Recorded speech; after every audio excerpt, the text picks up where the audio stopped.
Nuestra historia no es más que una serie de increíbles eventos. Cada uno de nosotros puede influir en su curso. Desde el nacimiento de un imperio de 1000 años, hasta el ocaso de una civilización floreciente. Desde el genio creativo de un puñado de hombres, hasta una revolución cultural global. Desde las visiones totalitarias más oscuras hasta las guerras más aterradoras.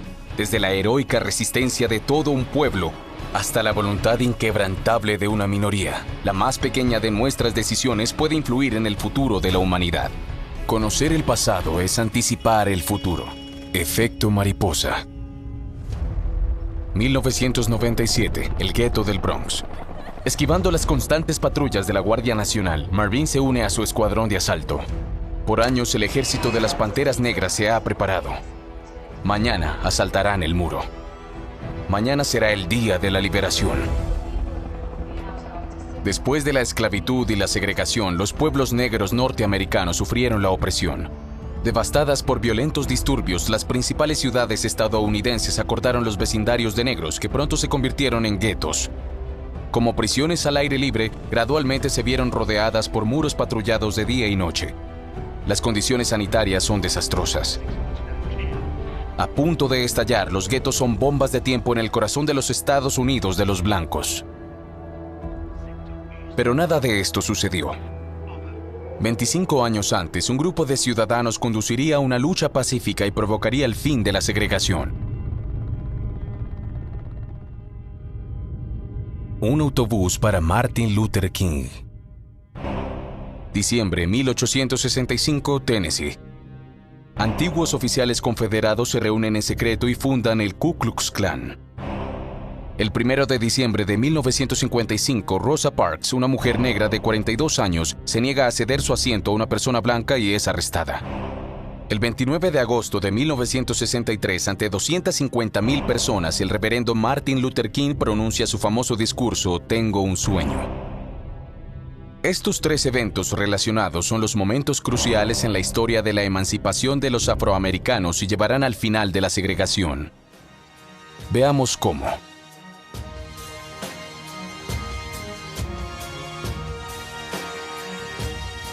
En el mundo actual, después de siglos de lucha, la esclavitud humana es ilegal. Por supuesto, ese no siempre fue el caso.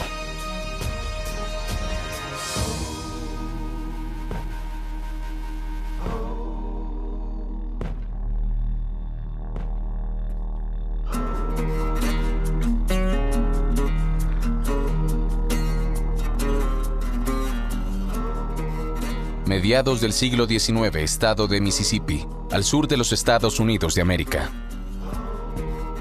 Importada como mercancía de África docenas de años antes, la comunidad de esclavos negros consta de 4 millones de personas entre una población de 31 millones.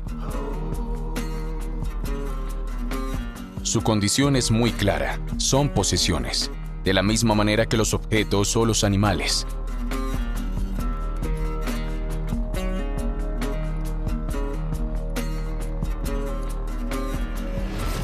La trata de esclavos es prohibida en 1808, pero la esclavitud aún está presente. Y divide al país. En el norte, los estados están altamente industrializados, con una población de 20 millones. Las nuevas ideas de Europa se extienden rápidamente y muy pronto hay quienes buscan prohibir la esclavitud. Son los llamados abolicionistas.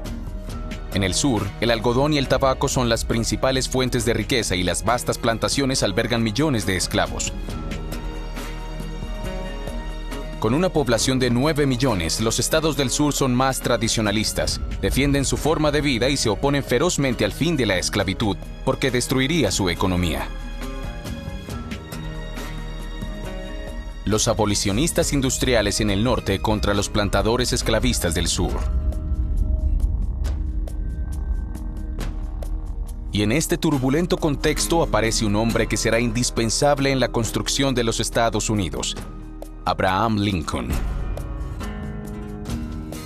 Defensor de la causa abolicionista, Lincoln es visto como una amenaza ante los dueños de esclavos. Los estados del sur declaran que si Lincoln es elegido, se separarán. En otras palabras, abandonarán la Unión. Abraham Lincoln se convierte en el 16º presidente de los Estados Unidos y el primero en tener que lidiar con una crisis tan grave como la sedición de 7 estados. Este es el comienzo de la Guerra de Secesión.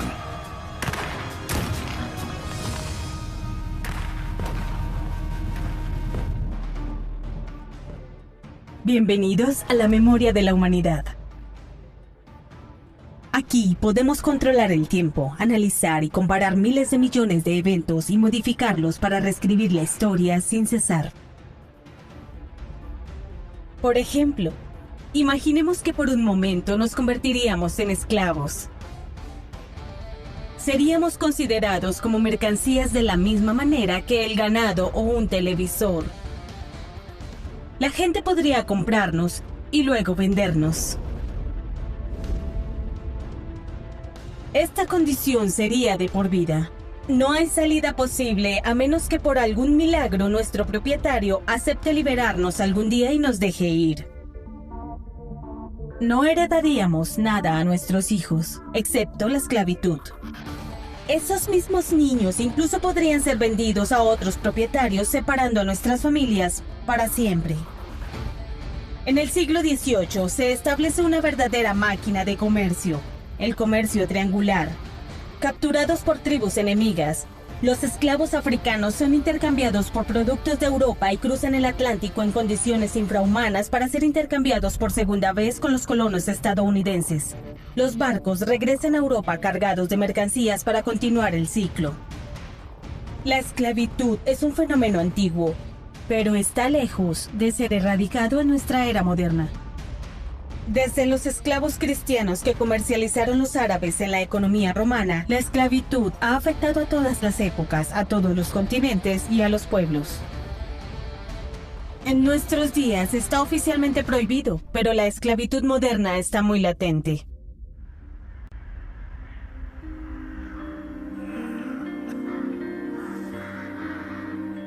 La Guerra de Secesión fue una guerra civil. Hubo 600.000 muertos y sigue siendo el conflicto más sangriento jamás librado en suelo estadounidense. De más de 2 millones de soldados enlistados en los ejércitos del norte, 180.000 negros pelearían en 163 unidades. Aunque representan apenas el 1% de la población del norte, los negros alcanzan casi el 10% de los hombres del ejército. El 31 de enero de 1865, el Congreso adopta la 13ª enmienda, que abolió la esclavitud. Meses más tarde, después de 4 años de lucha, el último ejército sureño se rinde. La guerra termina. El sur está arruinado, humillado por su derrota, devastado por el desempleo y traumatizado a la vista de los antiguos esclavos que se convierten en iguales ante los blancos. Un fuerte y profundo resentimiento contra los estados del norte se instaura y perdura durante décadas. De este odio nace el Ku Klux Klan. En diciembre de 1865, unos días después de la abolición total de la esclavitud, los exoficiales confederados se reúnen y forman la organización terrorista más infame y sangrienta de Estados Unidos. El Ku Klux Klan reconoce a 2 enemigos, los negros y el poder federal. Como principio se trata de sembrar miedo, disfrazarse con grandes sábanas blancas para aterrorizar a la población negra durante la noche. Pero la situación escala rápidamente. Los insultos dan paso a las amenazas, al acoso, al incendio de escuelas y hogares y finalmente al asesinato. El Klan crece día a día, hasta que se convierte en un verdadero ejército secreto. Entre 1866 y 1914, 4.600 personas, en su mayoría negros, son víctimas de redadas nocturnas. Un cierto tipo de paz puede ser el preludio de la guerra. Cuanto más dura es la victoria, más se quiere hacer pagar a los vencidos. ¿Por qué mostrar clemencia cuando acabas de pelear? Si perdonabas fácilmente, la lucha y los sacrificios exigidos a la gente perderían su significado. Entonces, imponemos reparaciones de guerra a los derrotados. Confiscamos sus territorios, actuamos como amos. Lo suficiente como para aumentar el resentimiento de un enemigo ya humillado. Lo suficiente como para comprometer la paz. En 1918, el armisticio firmado entre Francia y Alemania fue extremadamente severo con respecto a este último. A pesar de que había perdido a más de 2 millones de ciudadanos, Alemania fue cargada con una compensación financiera muy elevada. El país queda así sumido en una profunda crisis económica. El desempleo y el resentimiento proporcionan un terreno fértil para el odio y el extremismo. El armisticio de 1918 lleva las semillas de la Segunda Guerra Mundial. En Estados Unidos, la derrota del sur en 1865 prepara el escenario para los conflictos raciales que se avecinan. Después de la Guerra de Secesión, las leyes federales imponen la igualdad de negros y blancos en todo el país. Sin embargo, cada estado conserva cierto margen de maniobra. Las leyes locales, que pueden ser adicionales a las leyes federales, proporcionan diferencias. Los estados del sur utilizarán este sistema para eludir el principio de igualdad impuesto legalmente. Esta es la aparición de los códigos negros. Se prohíben los matrimonios interraciales. Hay una separación estricta de blancos y negros en el transporte y en lugares públicos, escuelas y hospitales. Más serio aún, la adición de alfabetización obligatoria o pruebas hereditarias reduce el número de negros que pueden votar en un 90%. Debido a que no tienen otra opción, los blancos aceptan tratar a los negros como iguales. Pero ninguna ley dice que deban vivir juntos. Iguales, pero separados. A finales del siglo XIX, la segregación divide al país en dos. El principio es el siguiente. La ley permite a cada estado imponer medidas de segregación racial. El único requisito: ofrecer las mismas condiciones a los diversos grupos raciales. Por ejemplo, la misma cantidad de asientos reservados para negros y blancos en un autobús. Estas leyes varían según los estados, y una acción autorizada en un condado puede ser ilegal en el próximo condado. Esta situación dura más de 50 años. En 1954, la Corte Suprema dictamina que estas leyes son inconstitucionales. Oficialmente, la segregación ya no existe. En teoría, los estudiantes negros pueden asistir a escuelas previamente reservadas para blancos.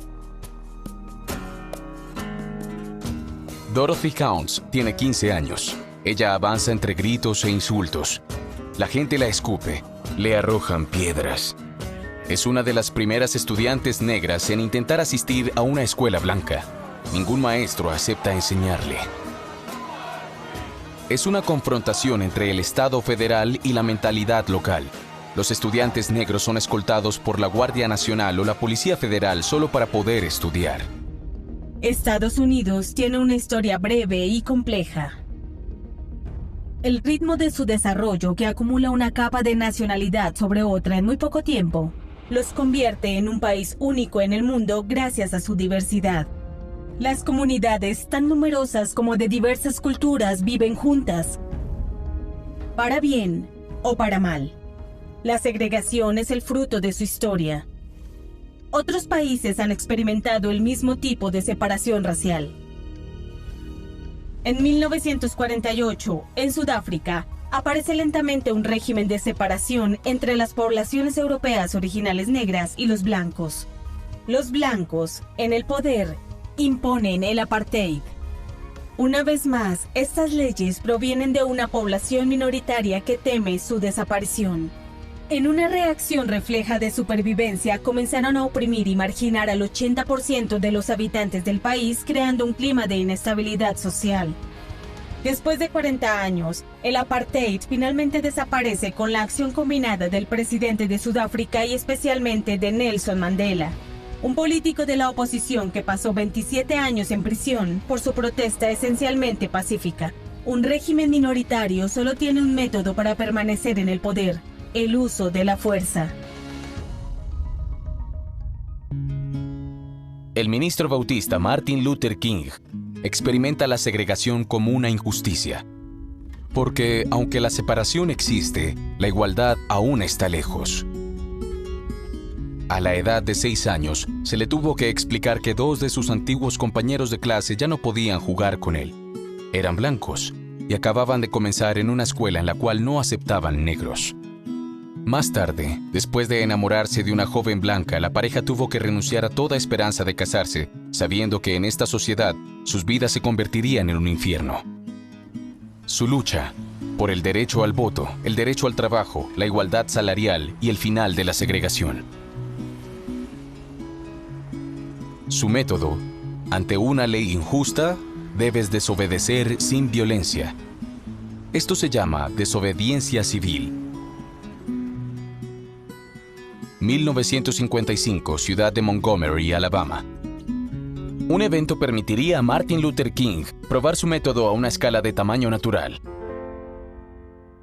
Desde 1900, los autobuses de Montgomery tienen algunas secciones reservadas para blancos y otras para negros. Los negros debían comprar sus tiquetes, bajarse del autobús y abordarlo por la parte de atrás.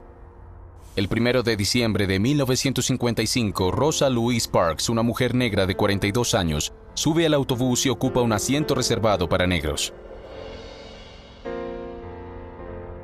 A medida que el autobús se llena, el conductor le dice que ceda su asiento a los blancos que están de pie. Ella se niega. El conductor llama a la policía y la detienen.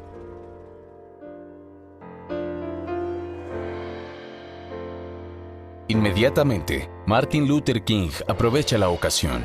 Él lidera lo que se convertirá en un verdadero boicot. A partir de ahora, los negros no toman el autobús. Eligen ir en vehículos compartidos o caminar largas distancias. La idea es sofocar financieramente a la empresa para obligarla a cambiar sus regulaciones. Martin Luther King es arrestado, encarcelado. Su casa es incendiada. Pero en 1956 llega la victoria. La segregación en los autobuses se declara ilegal.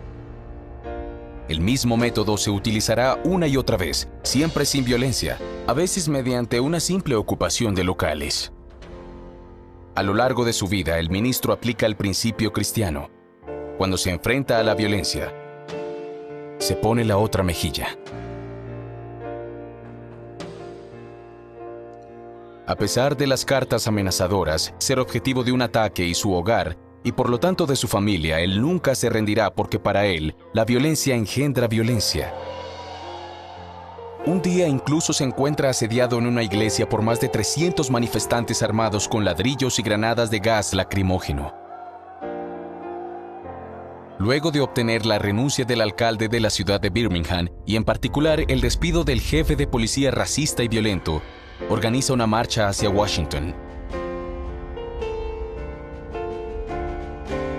Martin Luther King entiende que la lucha no violenta debe llevarse a cabo bajo los ojos de las cámaras. Al frente de 250,000 personas, frente al monumento Lincoln, él ofrece lo que se convertirá en el discurso más famoso en la lucha racial en los Estados Unidos. Rosa Parks se rehúsa a ceder su silla. Acabamos de llegar a un punto de inflexión. Un punto de inflexión es un evento crucial, una encrucijada en nuestra historia en la que el mundo gira de un lado a otro. El reverendo Martin Luther King acaba de pronunciar un discurso que se hará famoso y marcará nuestras mentes para siempre. Ante los ojos y oídos del mundo, él envía un mensaje de esperanza y reconciliación, afirmando el deseo de unidad. Sus palabras, abiertas y moderadas, no cierran puertas, las abren de par en par. Su visión hace posible el cambio. Tomando la inspiración de la valentía de personas que se atrevieron a desafiar la autoridad como Dorothy Combs o Rosa Parks, los Estados Unidos cambian de dirección sin problemas y dejan atrás la segregación. ¿Qué hubiera pasado si nadie, a diferencia de Rosa Parks, hubiera demostrado el coraje de decir que no? ¿Si Martin Luther King no hubiera existido para defenderla? La situación habría empeorado. Solo podría resultar de esta manera. El acoso y las injusticias de los blancos hacia los negros habrían continuado una y otra vez hasta llegar al punto de no retorno. Frente a la desesperación, las comunidades negras habrían recurrido a los líderes radicales. ellos habrían descendido al camino de la violencia. En las grandes ciudades, los disturbios repetidos habrían llevado a una confrontación armada con la policía. La sangre habría exigido sangre. Para controlar la situación y proteger a los suyos, la población blanca en el poder habría aprobado leyes que prohibirían a las poblaciones negras salir de sus guetos. Tal vez incluso habrían llegado a encerrarlas detrás de altas alambradas de púas. La situación se habría tornado explosiva. La violencia engendra violencia. El odio engendra odio. A partir de 1930, paralelo con la lucha pacífica del reverendo Martin Luther King, aparecen gradualmente grupos radicales nacidos del racismo y la segregación. En Detroit, la Nación del Islam es una organización político-religiosa. Al principio solo la conforman no más de un centenar.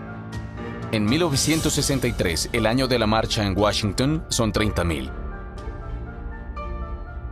El grupo tiene un cuerpo de seguridad, en realidad un verdadero ejército privado, y su énfasis es la autodefensa.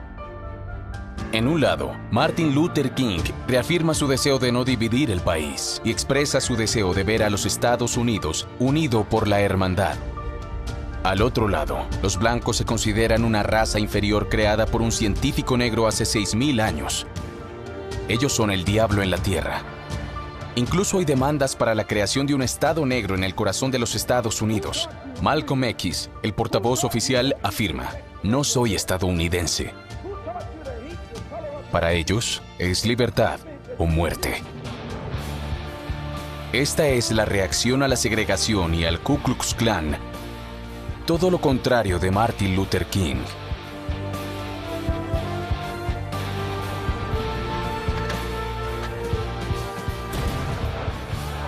Malcolm X es baleado hasta morir solo un año después de que Martin Luther King recibe el Premio Nobel de la Paz.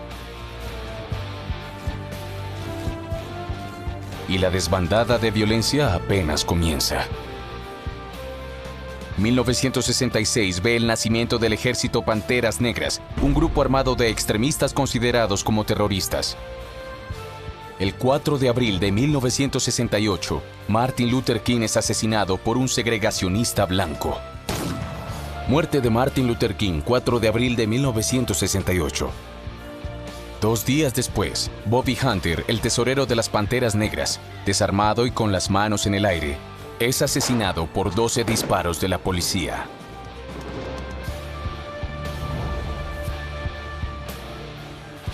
Las décadas posteriores verán una fuerte segregación de la población negra, especialmente en el vecindario del Bronx en Nueva York o sur de Los Ángeles, y serán testigos de muchos y sangrientos motines. Pero esa es otra historia.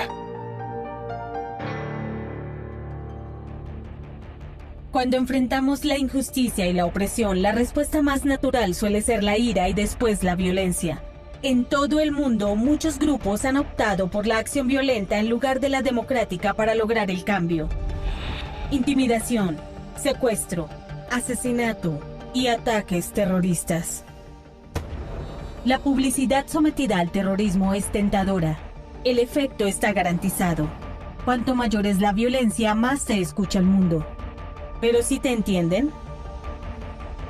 ¿Cuántas leyes se han cambiado o eliminado debido a un ataque?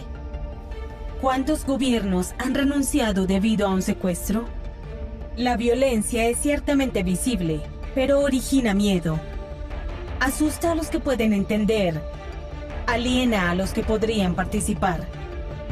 Martin Luther King, Nelson Mandela y Gandhi, entre los tres, han logrado más mediante la no violencia que todos los grupos terroristas en el mundo.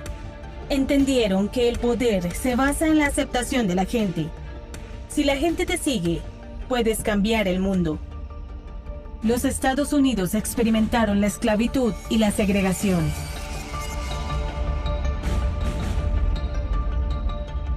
Introdujeron leyes raciales. Experimentaron disturbios sin precedentes. Fueron testigos del nacimiento de grupos terroristas radicales.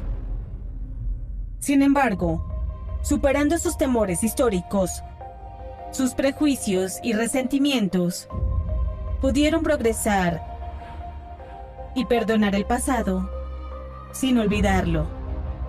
En 2008, 40 años después del asesinato de Martin Luther King por un segregacionista, Barack Obama se convierte en el primer presidente negro de los Estados Unidos de América.